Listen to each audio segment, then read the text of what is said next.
భగవద్గీత పఠనం కోసం మీ కృష్ణమ్మ కథలు ఛానల్కి విచ్చేసిన శ్రోతలందరికీ మీ కృష్ణప్రియ స్వాగతం, సుస్వాగతం. ఈ వీడియోలో మీరు శ్రీకృష్ణార్జున సంవాదం అనే వచన భగవద్గీత నుండి 4వ అధ్యాయం జ్ఞానయోగం వినబోతున్నారు. మొదటి 3 అధ్యాయాలు వినని వారి కోసం 3 వీడియోల లింకులను డిస్క్రిప్షన్లో ఇవ్వడం జరిగింది. 4వ అధ్యాయం జ్ఞానయోగం వినండి. శ్రీకృష్ణ భగవానుడన్నాడు, నేనీ అవ్యయ ఫలమిచ్చే కర్మయోగం సూర్యుడికి బోధించాను. సూర్యుడు దీన్ని తన పుత్రుడు మనువుకు చెప్పాడు. మనువు ఇక్ష్వాకునకు బోధించాడు. ఓ పరంతప, ఈ విధంగా పరంపరా ప్రాప్తమైన ఈ కర్మయోగం రాజర్షులు తెలుసుకున్నారు. కాని కాలక్రమాన ఈ యోగ సంప్రదాయం నష్టమైంది. నీవు నా భక్తుడవు, సఖుడవు కూడా. కనుకనే ఈ రహస్య ప్రాచీనోత్తమ యోగం నీకిప్పుడు నేను చెప్పాను. అర్జునుడన్నాడు, బాగుంది కృష్ణ, నీవిటీవల జన్మించావు. సూర్యుడు సృష్ట్యారంభంలోనివాడు. ఆయనకు నీవీ యోగం బోధించడం ఏ రీతిగా సాధ్యమైందో బోధపడడం లేదు. శ్రీకృష్ణ భగవానుడన్నాడు, అదే విచిత్రం. నాకు నీకు కూడా ఎన్నో జన్మలు గతించాయి. అయితే అర్జున, నాకా జన్మలన్నీ తెలుసు, కాని నీకు తెలియవు. అర్జునుడడిగాడు, ఎందుకని? శ్రీకృష్ణ భగవానుడిలా చెప్పాడు, ఎందుకంటే ధర్మాధర్మాది సంస్కారాల కారణంగా నీ జ్ఞానశక్తి అవృతం. నీవు మాయాధీనుడివి. నేను నిత్య శుద్ధ బుద్ధ ముక్త స్వభావుణ్ణి. నా విద్యాశక్తి అలుప్తం. నేను మాయాధీసుణ్ణి. నా జ్ఞానశక్తి సర్వదా అనావృతం. అర్జునుడన్నాడు, ధర్మాధర్మాది సంస్కారరహితుడవు కదా, నీవెందుకు జన్మించినట్లు? నీకెట్లా జన్మ సంప్రాప్తించింది? శ్రీకృష్ణ భగవానుడిలా సెలవిచ్చాడు, నేను జన్మరహితుణ్ణే, అవ్యయాత్మను. నా జ్ఞానశక్తులకే లోపం లేదు. పిపీలికాది బ్రహ్మపర్యంతమైన ప్రాణకోటి నియామకుణ్ణి. అయినా స్వకీయ ప్రకృతిని వశపరుచుకొని నా మాయచేతనే నేనవతరిస్తున్నాను. అర్జున, ఎప్పుడెప్పుడు ధర్మానికి పతనం సంభవించి అధర్మం అభివృద్ధి చెందుతుందో అప్పుడల్లా నన్ను నేనే సృజించుకుంటాను. సాధుపురుషుల్ని సంరక్షించడానికి, దుష్టజన వినాశనానికి, ధర్మ సంస్థాపనార్థం ప్రతి యుగంలో నేను సంభవిస్తూనే ఉంటాను సుమా. అంతేకాదు అర్జున, ఎవడు నా ఈ అప్రాకృత లౌకిక దివ్య జన్మ రహస్యం ఇంకా నా సాధురక్షణాది లీలాకర్మల తత్వం అవగతం చేసుకుంటాడో వాడు ఈ శరీరం వదిలిన తరువాత మళ్ళీ జన్మించడు, నన్నే పొందుతాడు. వీతరాగ భయక్రోధులైన నన్నే సమాహిత చిత్తంతో భావిస్తూ, నన్నే ఉపాశ్రయిస్తూ జ్ఞానతపోనిష్టల చేత పూత చరిత్రులైన అనేకులు మద్భావం పొందుతారు. అర్జునుడన్నాడు, అయితే నిన్ను తప్ప అన్యదేవతల్ని ఆరాధిస్తే వారు నీ కరుణకు పాత్రులు కారా? ఇందులో ఏమైనా పక్షపాతమున్నదా భగవాన్? శ్రీకృష్ణ భగవానుడన్నాడు, పక్షపాతమన్న మాటే లేదు. సకాములైన నిష్కాములైన ఎవరే రీతిగా నన్ను ఉపాసిస్తారో వారి నా రీతిగానే నేను అనుగ్రహిస్తాను. సకాములకు కామ్యఫలాలు దక్కుతాయి, నిష్కాములకు మోక్షప్రాప్తి. ఇంద్రాది దేవతల్ని ఉపాసించినా సరే పార్థ, మనుష్యులు సర్వవిధాల నన్నే, నా మార్గమే అనుసరిస్తున్నారు. అర్జునుడడిగాడు, అయితే మోక్షార్థులై అందరూ నిన్నే భజించవచ్చు కదా? శ్రీకృష్ణ భగవానుడిలా సెలవిచ్చాడు, నిజమే, అందరికీ అంత పచేళిమ సంస్కారం ఉండదు. అధిక ప్రజకు శీఘ్ర ఫలితం కావాలి. శ్రౌత స్మార్తకర్దల సిద్ధి కోసం చాలామంది ఈ లోకంలో ఇతర దేవతల్ని పూజిస్తారు. నన్ను శరణు పొందరు. కర్మల ఫలం మనుష్యలోకంలో శీఘ్రంగా లభిస్తుంది. కాని జ్ఞానఫలమైన కైవల్యం దుష్ప్రాప్యం. అర్జునుడడిగాడు, సకామ కర్మలని నిష్కామ కర్మలని భేదాలు కల్పించింది ఎవరు? బ్రాహ్మణాది వర్ణాలు కల్పించింది ఎవరు? ఉత్తమ మధ్యమాది గుణభేదాలకెవరు కారణం? ఈ విభేదాల్లో పక్షపాతం లేదా అని నా సందేహం. శ్రీకృష్ణ భగవానుడిలా చెప్పాడు. నిజమే, చాలామంది ఇలాగే భావిస్తుంటారు. సత్వరజస్తమో గుణాలు పురస్కరించుకొని శమదమాది కర్మల్ని అనుసరించి 4 వర్ణాలు సృష్టించాను. కర్తనైనా నాకిందులో ఆసక్తి గాని అభిమానం గాని ఏమీ లేదు. నన్ను అవ్యయుణ్ణిగాను అకర్తగాను నీవు తెలుసుకోవాలి. అర్జున, దేహేంద్రియాల వల్ల కలిగే అహంకారం నాకు లేదు. అందువల్ల నేను కర్మలు చేస్తున్నా అవి నన్ను స్పృశించవు. నేనాప్తకాముణ్ణి. అందుచేత నాకు కర్మఫల తృష్ణ లేదు. ఎవడు నన్ను ఆత్మరూపునిగా అవగతం చేసుకుంటాడో అతడు కర్మలకు కట్టుబడడు. అంటే అతనికి కర్మ వల్ల పునర్జన్మ ఉండదు. నేనెంతో నీవు అంతే. నేనాత్మనని గ్రహిస్తే చాలు. నీవు చేసే కర్మలేవీ నీకు పునర్జన్మ కలిగించవు. ఇట్లా గ్రహించే. పూర్వం ముముక్షువులు కూడా కర్మలు అనుష్ఠించారు. నీవు కూడా వారిని అనుసరించు. ఇది అనుకున్నంత సులభం కాదు. పండితులు కూడా కర్మాకర్మల విషయంలో భ్రాంతులవుతారు. కాబట్టి దేన్ని తెలుసుకుంటే అశుభం నుండి విముక్తుడవవుతావో ఆ కర్మాకర్మల్ని గూర్చి చెప్తాను. శాస్త్రవిహిత కర్మల తత్వమే కాదు, శాస్త్ర నిషిద్ధమైన వికర్మల తత్వం కూడా తెలియాలి. కర్మ వికర్మే కాక అకర్మ అంటే కర్మత్యాగం అంటే ఏమిటో కూడా బాగా గ్రహించాలి. కర్మతత్వం గహనం. ఎవడు కర్మలో అకర్మను అంటే అకర్తృత్వాన్ని, అకర్మలో కర్మను అంటే బ్రహ్మ సాక్షాత్కార సిద్ధిని సందర్శించగలుగుతాడో వాడు మనుష్యులందరిలో బుద్ధిమంతుడు, జ్ఞాని. తానే ప్రవృత్తి నివృత్తి రూపక కర్మలకు కర్త కాననే ఎరుక కలవాడు. అతడే యోగి. అతడే కృత్స్న కర్మకృతుడు, కృతకృత్యుడు. అర్జున, నేనెవణ్ణి పండితుడిగా సంభావిస్తానో తెలుసా? ఎవడు తన సకల కర్మలు ఫలతృష్ణారహితంగా కర్తృత్వాభిమాన వాసన లేకుండా జ్ఞానాగ్నిలో దగ్ధం చేస్తాడో వాడు పండితుడంటే. అర్జున, ఎవడు కర్మ ఫలాసక్తి విడనాడి నిత్యతృప్తుడై నిరాలంబుడై కర్మాచరణాభిప్రవృత్తుడో వాడు కించిత్ కర్మ కూడా ఆచరింపని వాడే అని గ్రహించు.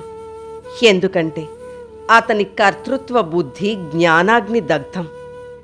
నిష్కాముడు, అంతఃకరణ దేహేంద్రియ వశవర్తి, త్యక్త సర్వ పరిగ్రహుడు అయిన వ్యక్తి కేవలం శరీర రక్షణార్థం కర్మ కావించిన అతనికి ఏ కిల్బిషం అంటదు. అది అకర్మే.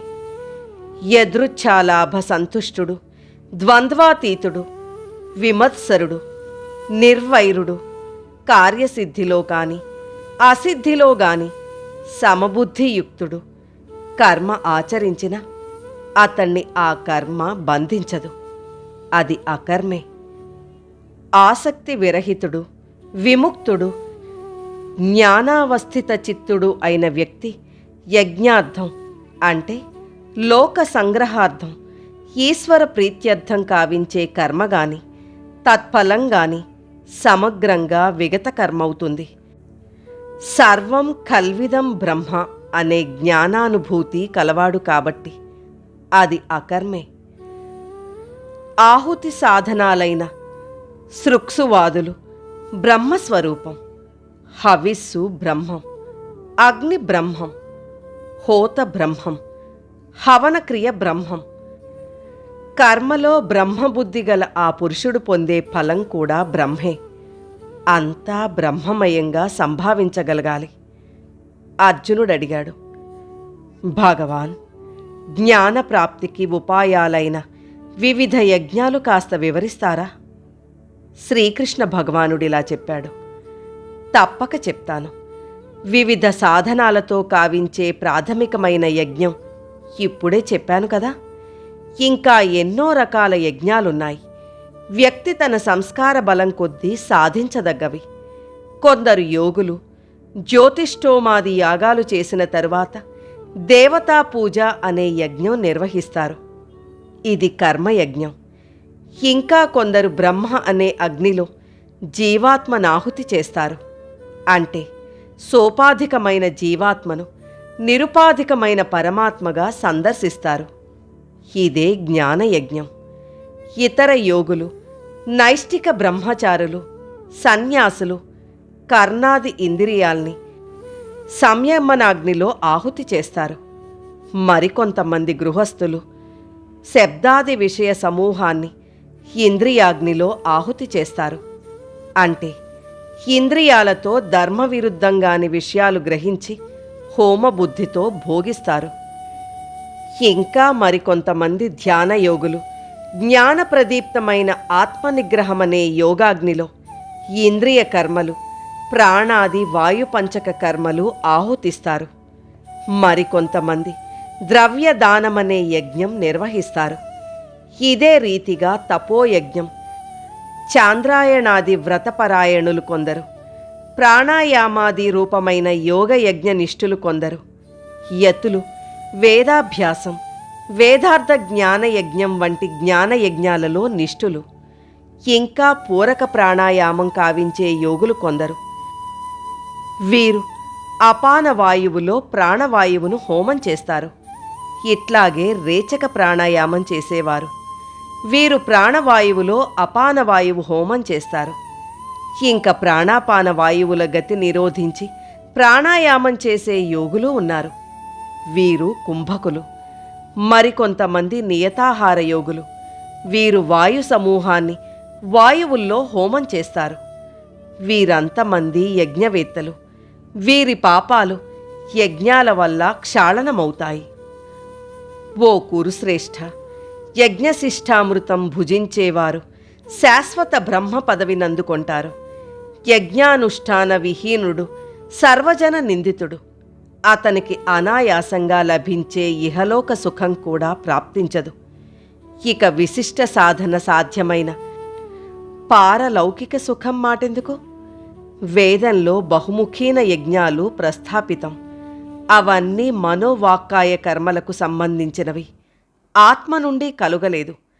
ఆత్మ నిర్వ్యాపారి. జ్ఞాననిష్టతో గ్రహిస్తే విముక్తుడవవుతావు. అర్జునుడన్నాడు.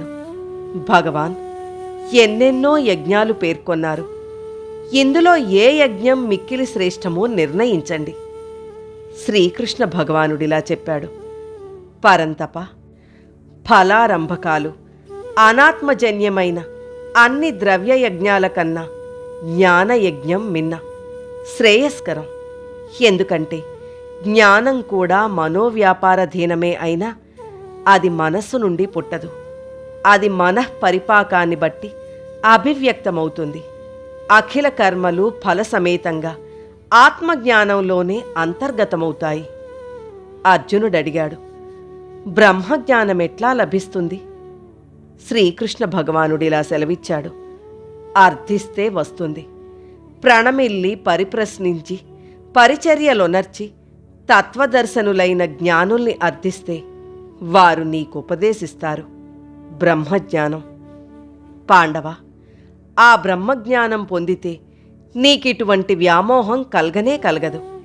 అంతేకాదు, దీనివల్ల నిశ్శేషంగా బ్రహ్మాది స్థావర పర్యంతమైన ప్రాణుల్ని నీ ఆత్మలోను నా ఆత్మలో కూడా దర్శించగలుగుతావు. పాపులందరిలో నీవు మహాపాపివే అయినా ఈ బ్రహ్మజ్ఞానమనే తెప్ప వల్ల ధర్మాధర్మాలు అతిక్రమిస్తావు. బ్రహ్మజ్ఞాన మాహాత్మ్యం అటువంటిది. అర్జున, ప్రజ్వలితాగ్ని కాష్టరాశిని బూడిద చేసే రీతిగా జ్ఞానాగ్ని శుభాశుభ కర్మ సంచయాన్ని భస్మీభూతం చేస్తుంది. కాబట్టి ఈ జగత్తులో జ్ఞానంతో సమానమేదీ కాదు. అంతటి పవిత్రమైందేదీ లేదు. కాలక్రమంలో కర్మయోగంలో సంసిద్ధుడైన ముముక్షువు స్వయంగా తనలో నిహితంగా ఉన్న ఆ మహిత జ్ఞాన సంపత్తునందుకొంటాడు. శ్రద్ధాళువు, గురుసేవా నియుక్తుడు, జితేంద్రియుడు అయిన వ్యక్తి బ్రహ్మజ్ఞానం పొందుతాడు. జ్ఞానం లభించగానే మోక్షమధిగమిస్తాడు. అజ్ఞుడు, శ్రద్ధావిరహితుడు, సంశయాత్ముడు చెడిపోతారు. సంశయాత్ములకు ఈ లోకమే కాదు, పరలోకం కూడా లేదు. వాడికి సుఖం అంతకన్నా శూన్యం. ఓ ధనంజయ, బ్రహ్మజ్ఞాన లబ్ధి చేత ధర్మాధర్మాలు త్యజించినవాడు, జ్ఞానోపలబ్ధి చేత సకల సంశయాలు విచ్ఛిన్నమైనవాడు, ఆత్మవంతుడు అయిన వ్యక్తి నేకర్మలు బంధించవు. కాబట్టి ఓ భారత, అజ్ఞాన సంభూతమై నీ హృదయంలో పాదుకొన్న సంశయాన్ని జ్ఞాన ఖడ్గంతో ఛేదించు. నిష్కామ కర్మయోగమాశ్రయించు. లే, యుద్ధం చెయ్యి. అర్జునుడన్నాడు. అధికారి భేదాన్ని బట్టి కర్మజ్ఞాన నిష్టలుపదేశించి సందేహ నివృత్తిగాంచిన ఓ సౌరి, నీకు నా వందన మందారాలు. ఈ మహోదాత్త సంవాదమెవడు వినిన, శ్రద్ధ చదివిన ఆత్మవిజ్ఞానియగును. ఆ పరాత్పరుని అనుగ్రహము పొందు కాంతి పదమున పయనింపగలుడు నరుడు. ఓ తత్సత్. నా ఈ గీతా పఠనం కనుక మీకు నచ్చినట్లయితే తప్పకుండా లైక్ చేయండి, మీ మిత్రులకు షేర్ చేయండి. ఈ ఛానల్ని ఇంకా సబ్స్క్రైబ్ చేసుకోనివారు దయచేసి వెంటనే సబ్స్క్రైబ్ చేసుకోండి.